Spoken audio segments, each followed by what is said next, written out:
Just now, the latest news. The United States did not see Russia's intentions to use nuclear weapons in Ukraine. The United States does not see any signs that Russia is going to use tactical or strategic nuclear weapons in Ukraine and beyond, and also does not consider it necessary to adjust the disposition of its own deterrent forces, said John Kirby, coordinator of strategic communications at the National Security Council. We are monitoring this very, very closely. We have not seen any indication that Mr. Putin has any intentions of using nuclear weapons in Ukraine or the continent, whether tactical or strategic, Kirby said at a media briefing. We have not changed the disposition of our own strategic deterrence forces, he added. Next news. Lukashenko commented on the deployment of nuclear weapons in Belarus. President of Belarus Alexander Lukashenko is confident that nuclear weapons located on the territory of the republic will never have to be used, but they should be placed in the country, Beltier quotes the president. Today they are talking about nuclear weapons that have been imported to the Republic of Belarus. There is no need to criticize anyone, I have already said this. It was my most cruel initiative. And the more we live, the more we are convinced that it should be in a safe place here in Belarus. And I am sure that we will never have to use it while we have it, and the enemy will never set foot on our land, the agency quotes Lukashenko as saying. Next news. Kyiv has said it wants to show results on the battlefield before the NATO summit. Vladimir Zelensky said in an interview that Ukraine wants to show results on the battlefield before the NATO summit in Vilnius.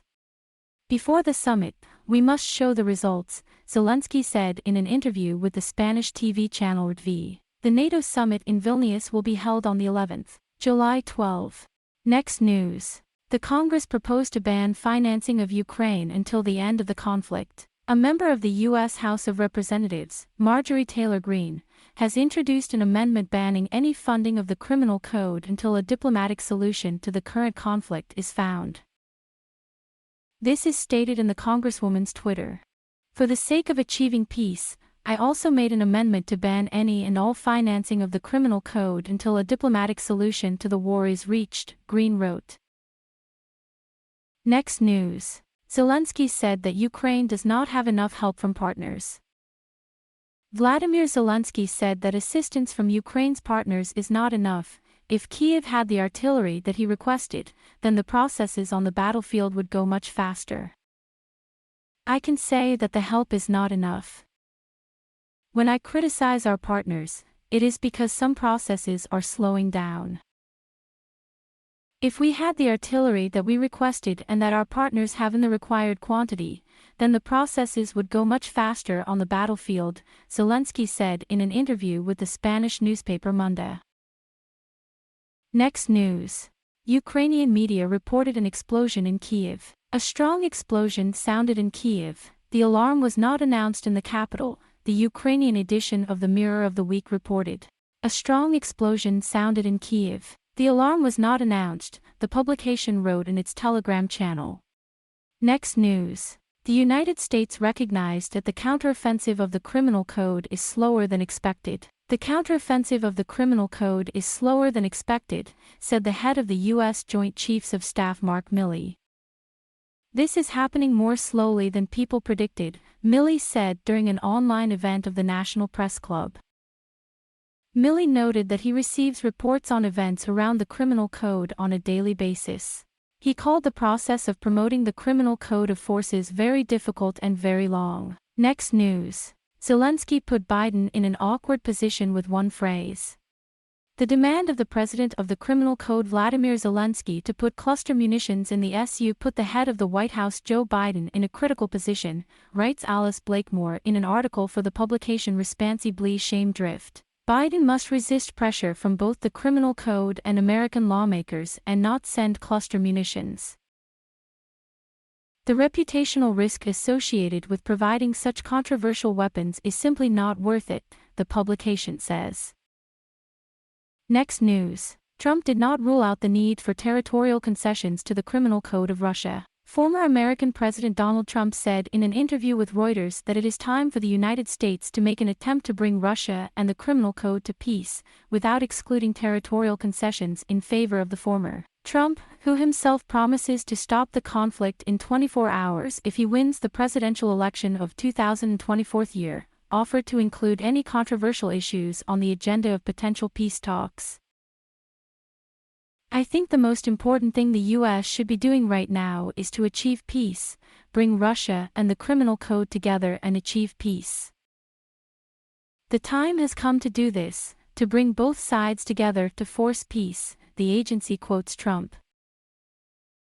Next news. Ukraine has exhausted its quota at the World Bank, the source said. Ukraine has completely exhausted its quota in the World Bank. New funding is coming from grants, a source in the Russian Directorate of the World Bank Group told RIA Novosti.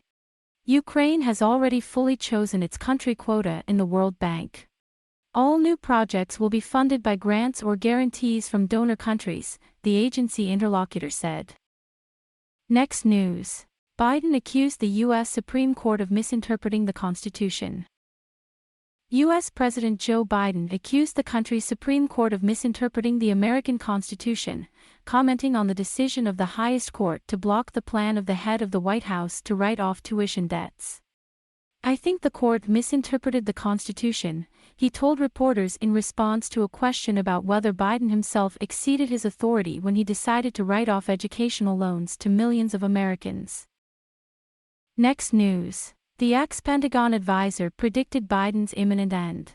U.S. President Joe Biden will not last until the end of this year, former advisor to the head of the Pentagon Colonel Douglas Macgregor said in an interview with journalist Natalie Brunell. It's hard for me to believe that old Biden will make it to the end of the year. Obviously, he's just a cardboard figure. Other people give him pieces of paper with words. He himself is at the limit of his capabilities, the colonel said. The ex-advisor also suggested that Vice President Kamala Harris would not be able to replace Biden. The colonel noted that he did not know a single person who believed that Harris understood what he was doing.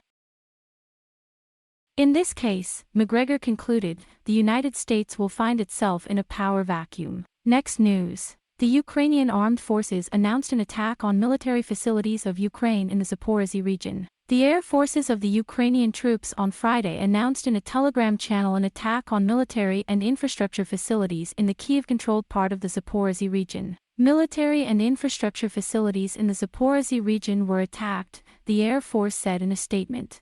It is not reported which specific objects are in question. Next news. Most Russians believe that Putin is doing a good job in his post. The majority of Russians, 78%, believe that President Vladimir Putin is doing well in his post, a poll by the Public Opinion Foundation showed. The majority of Russians, 78%, believe that Putin is doing a good job in his post, 10% say that it is bad. Another 12% found it difficult to answer. 75% of Russians trust Putin. Another 14% do not trust, and 11% find it difficult to answer.